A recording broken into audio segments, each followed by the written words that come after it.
শুভ সকাল বন্ধুরা, তোমরা সবাই কেমন আছো? আশা করছি সবাই খুব ভালো আছো।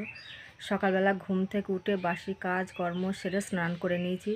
আজকে ষষ্ঠী, একটু পরে পুজো করব। পুজো করার জন্য কয়েকটা জিনিস কিনতে বাকি আছে, সেগুলো নিয়ে আসলেই পুজো করব। তার আগে তোমাদের সঙ্গে একটা কথা শেয়ার করতে চাই, সেই জন্য ভাবলাম আগে ভিডিওটা করে নিই। আমি যেখানে বাস করি সেখানে 12 মাসই থাকা খুবই কষ্ট। শীত গরম বর্ষা 12 মাসই খুব কষ্ট। শীত গরমের সঙ্গে যদিও আর পারা যায়, বর্ষাকালের সঙ্গে তো একদমই পারা যায় না। বর্ষাকাল আসলে যে কি কষ্ট, মানে মেঘ থেকে বৃষ্টি আসার আগেই আমার চোখের জল চলে আসে। চারিদিকে জল জমে যায়, সারা ঘরে জল হয়ে যায়, খুবই কষ্ট। তার সঙ্গে তো শিয়াল কুকুর সাপ ব্যাঙ পোকা মাকড় কোনো কিছুরই অভাব নেই। মানে এই ঘরে ঢুকতেই ভয় লাগে। রাত দিনমান ঠিকঠাক শুতে পারি না, বসতে পারি না, ঘুমাতে পারি না। হ্যাঁ, বিশেষ করে তো বর্ষাটাকে বেশি ভয়, আর তার সঙ্গে সাপটাকে বেশি ভয়। এই যে আমার ঘরের ওপরে টিন দেওয়া আছে, আর ওপরে নেট দেওয়া, আর নেটের ওই দিকে চট দেওয়া, আর নিচের দিকে টিন দেওয়া। আর এই যে আমার ছেলে টিফিন কোটো বেঁধে রেখেছে, ওখান দিয়ে জল পড়ে বলে।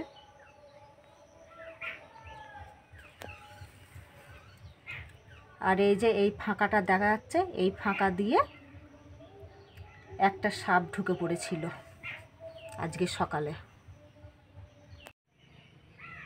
আমার ছেলের নিচে শয় বিছানা করে, আর আমি খাটে শুয়ে থাকি। আমার ছেলে খাটে শুতে চায় না, বলে মা তুমি খাটে শও, আমি নিচে শুই। সারা রাত তো ঠিকঠাক তো ঘুম হয় না, একটু করে ঘুমায় আর একটু করে ঘুম ভেঙে যায়। তারপর ভোরবেলা তো ঘুম ভেঙে যায়, কিন্তু তবু চুপচাপ শুয়েই থাকি। আর সকাল হলেই টিনের ওপরে কাক পাখিতে যে কি আওয়াজ করে, চারিদিকে শিয়াল কুকুর ছুটছুটি করে, এত আওয়াজ করে, তা বারবার উঠে উঠে দেখতে হয় কী হচ্ছে। তা আজকে তেমনই এই যে নিচের টিনটা দেওয়া আছে, ওই টিনটা খুব আওয়াজ হচ্ছিল। তা আমি উঠে দেখলাম মশারির ভেতর থেকেই, তা কিছুই দেখতে পেলাম না। তার হঠাৎ করে তাও মনের মধ্যে একটা সন্দেহ হলাম, হচ্ছে দেখি তো ভালো করে কি। তখন দেখছি ওই টিনের নিচ দিয়ে একটা সাপ ঢুকছে। আর তখন আমি চেঁচিয়ে উঠেছি বাবু বাবু করে। আমি বলছি বাবু শিগগিরই ওঠ, ওই দেখ ঘরে সাপ ঢুকছে।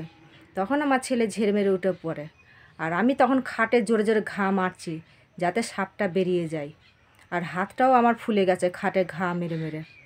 তখন ওর বাবা এসে তখন সাপটাকে বাইরে চলে গিয়েছিলো, তখনও দেখছে বাইরে আছে, তখন তাড়িয়ে দিল ভালো করে। পুজোর বাসনগুলো মেজে ধুয়ে মাছের উপরে শুকাতে দিয়েছিলাম, আর ছেলেকে বলেছিলাম কটা ফুল তুলে এনে দিতে। আর আমি কটা দুব্ব তুলে নিয়েছি, আর কিছু বাঁশের পাতা লাগবে পুজোর জন্য, ও কটাও ভেঙে নেব। এটা হচ্ছে বটের ডাল, এই বটের ডাল নিয়ে আমরা বাড়িতে পুজো করি, আমরা কোথাও যাই না পুজো দিতে। এটা লাগিয়ে এখানটা একটু মিজিয়ে দিচ্ছি।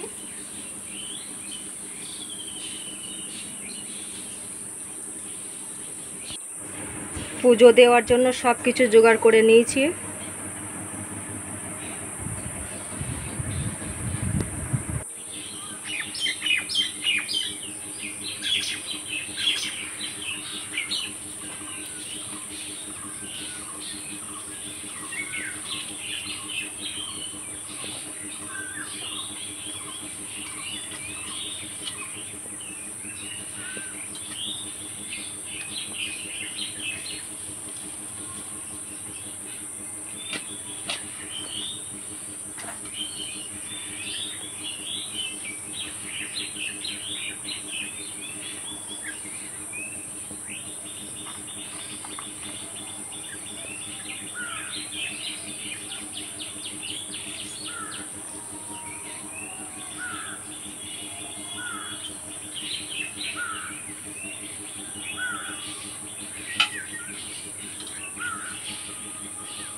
পুজো করে প্রসাদ খেয়ে জল খেয়ে ছেলেকে আর ছেলের বাবাকে চিড়ে ধুয়ে দিলাম। ওরা দই মিষ্টি দিয়ে খাচ্ছে আর আমি চিড়ে ভাজতে বসেছি।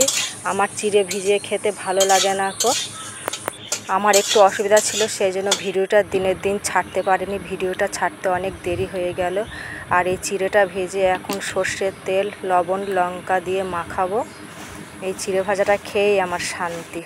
যেদিন উপোস করে থাকি সেদিনকে আমার আর দই মিষ্টি চিড়ে এসব কিছুই খেতে ভালো লাগে না।